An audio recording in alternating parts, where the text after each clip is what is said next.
आप प्रभु यीशु मसीह को ग्रहण किए कितना समय हो गया है? क्या आप अब तक परमेश्वर के सत्य को भली भांति जान चुके हैं?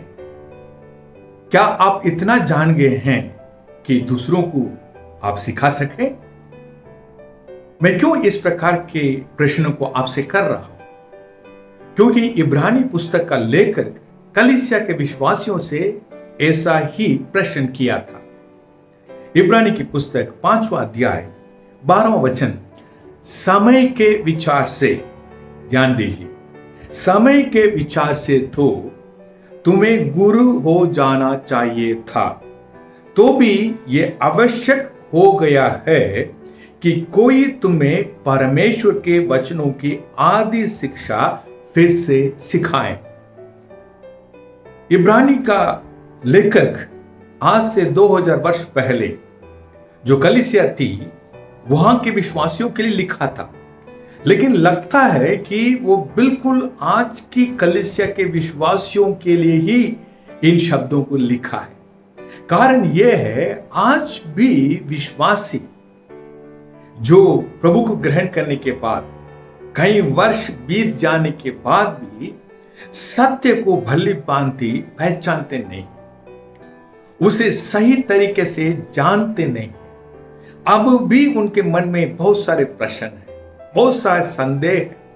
वो दूसरों से सुनते रहते हैं, दूसरों से शिक्षाओं को सुनते रहते हैं, प्रचार को सुनते रहते हैं, लेकिन इस स्थान पर नहीं पहुंच पाए जहां वो दूसरों को सिखा सके।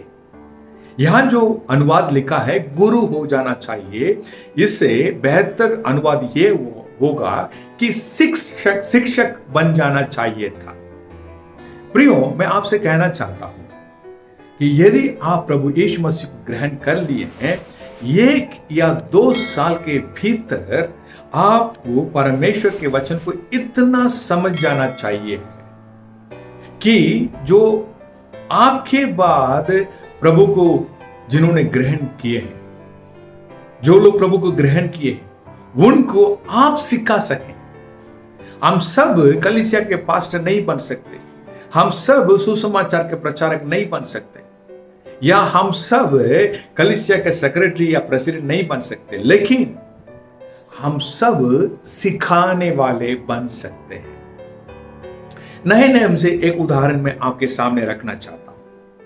प्रेरितों की किताब उसके 18वां अध्याय, जहां प्रेरित पौलुस कुरिन्थुस शहर में पहुंचते हैं और वहां एक परिवार से मुलाकात होती है जिसका अखिला और प्रिस्किला है, पति पत्नी से मुलाकात होती है। प्रियो, वहां ये जो अखिला प्रिस्किला है, पौलुस के द्वारा परमेश्वर के वचन को सुनकर प्रभु यीशु मसीह पर विश्वास करते हैं, ग्रहण करते हैं और परमेश्वर के वचन को सुनते हैं। यदि आप उस अध्याय को पढ़ोगे कि कुरिन्थुस शहर में पौलुस अधिकतर 2 साल रहा होगा, 1.5 साल से 2 साल के भीतर वो रहा होगा। कुछ समय के बाद पौलुस कुरिन्थुस शहर छोड़कर इफिसुस चले जाता है, अपने साथ अखिला प्रिस्किला को लेके जाता है। इफिसुस पहुंचने के बाद वो अखिला प्रिस्किला को वहां छोड़कर और कहीं चला जाता है। तब अपुल्लोस नामक एक प्रभु के दास इफिसुस शहर में आता है कि 18वां अध्याय 24वां वचन, वहां से ये लिखा है, अपुल्लोस नामक एक यहूदी जिसका जन्म सिकंदरिया में हुआ था, जो विद्वान पुरुष था, याद रखें वो विद्वान था, और पवित्र शास्त्र को अच्छी तरह से जानता था, इफिसुस में आया। उसने प्रभु के मार्ग की शिक्षा पाई थी और मन लगाकर यीशु के विषय ठीक ठीक सुनाता और सिखाता था, परंतु वह केवल यूहन्ना की बपतिस्मा की बात जानता था। वह आराधनालय में निडर होकर बोलने लगा, पर ध्यान दीजिए, पर प्रिस्किल्ला और अक्विला उसकी बातें सुनकर उसे अपने यहां ले गए और परमेश्वर का मार्ग उसको और भी ठीक ठीक बताया। हालेलुया। ध्यान दीजिए, अखिला और प्रिस्किला ज्यादा पुराने विश्वासी नहीं है, अधिकतर 2 वर्ष रहा होगा, लेकिन वो परमेश्वर के सत्य को इतना जानते थे।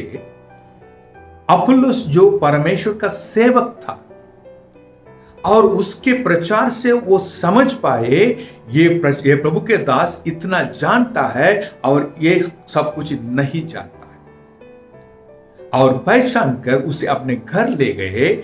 उस परमेश्वर के दास को वो सिखा पाए। प्रियो, इसी बात को इब्रानी की पुस्तक का लेखक कहता है कि आप दूसरों को सिखाने वाले बन जाओ। प्रियो, आज क्या परिस्थिति है, आज क्या स्थिति है, आज क्या हमारे विश्वासी इस स्तर तक पहुंच जाते हैं कि एक व्यक्ति प्रचार करता है, ये सही है गलत है, इस बात को वो पहचान पाते हैं, और जिसको जो बात पता नहीं है क्या उसको सिखा पाते हैं? नहीं, वो और भी सुनते रहना चाहते हैं। मैं बड़े दुख के साथ कहता हूं, कुछ लोग तो प्रभु को ग्रहण किए 5 साल, 10 साल, 20 साल, 30 साल, 40 साल हो चुके हैं, लेकिन अब तक वे दूसरों को सिखा नहीं पाते। प्रियो, प्रभु की अपेक्षा है, क्योंकि परमेश्वर के वचन में लिखा है, इब्रानी की पुस्तक में लिखा है। क्या लिखा है? हमने वहां देखा, समय के अनुसार तुम्हें दूसरों को सिखाने वाला हो जाना चाहिए था। यह परमेश्वर की अपेक्षा है जो अपने वचन के माध्यम से प्रकट किया है। मैं अपनी गवाही दे सकता हूं। मैं जब 15 साल की उम्र में प्रभु को ग्रहण किया, उसके बाद परमेश्वर के वचन को जानने की एक भूख मेरे अंदर थी। मैं ना केवल बाइबल को निरंतर पढ़ता था, दूसरों से भी सीखता था। इसका फल यह हुआ, प्रभु को ग्रहण करने के 1 साल के भीतर ही हमारे कॉलेज के जो अंदर जो प्रेयर सेल चलता था, उसमें परमेश्वर के वचन को सिखाने का मौका मुझे मिला। और उसके बाद मैं जिस कलीसिया में मैं जाता था, वो उस कलीसिया के पादरी साहब एक संडे किसी और जगह जाने पड़ा। तब उन्होंने कलीसिया के 2-3 लोगों को उस संडे परमेश्वर के वचन सिखाने की जिम्मेदारी देके गए। उनमें से मैं भी एक था।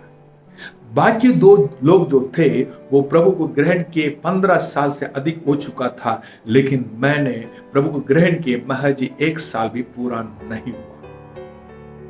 प्रियो, मैं प्रभु का धन्यवाद करता हूं। मैं इसलिए नहीं है, मैं गर्व नहीं कर रहा हूं मैं 1 साल के भीतर वचन को सिखाया, लेकिन मैं प्रभु को धन्यवाद करता हूं, प्रभु के अनुग्रह से जैसे परमेश्वर के वचन में लिखा हुआ है उसी प्रकार मैं दूसरों को सिखा पाया। कब आप सीखो, कब आप दूसरों को सिखा पाओगे? उसके लिए आपको पहले खुद सीखना होगा, अच्छी तरह से सीखना होगा, ध्यान देकर सीखना होगा। अपने बाइबल को आप नियमित रूप से पढ़ें, मनन करें। इसके अलावा मैं एक बात जो बोल रहा हूं मैं स्पष्ट बोलूंगा, आज कलीसिया में जो प्रचार किया जाता है सब प्रचार परमेश्वर का वचन नहीं। आपको पहचानना होगा कि कौन परमेश्वर के सत्य को सही तरीके से सिखाता है और उसी से आपको सिखाना होगा। पहले आप सीखिए, बाद में आप दूसरों को सिखाइए। आज कलीसिया में जो नए विश्वासी आते हैं उनकी जिम्मेदारी किसकी है? मैं समझता हूं पासवान की नहीं है।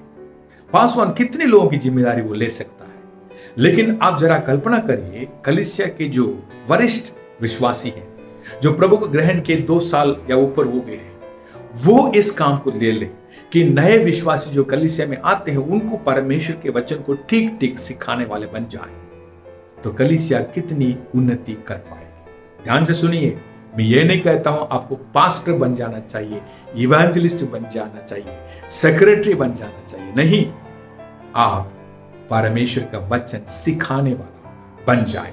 परमेश्वर आपसे अपेक्षा करता है। God bless you.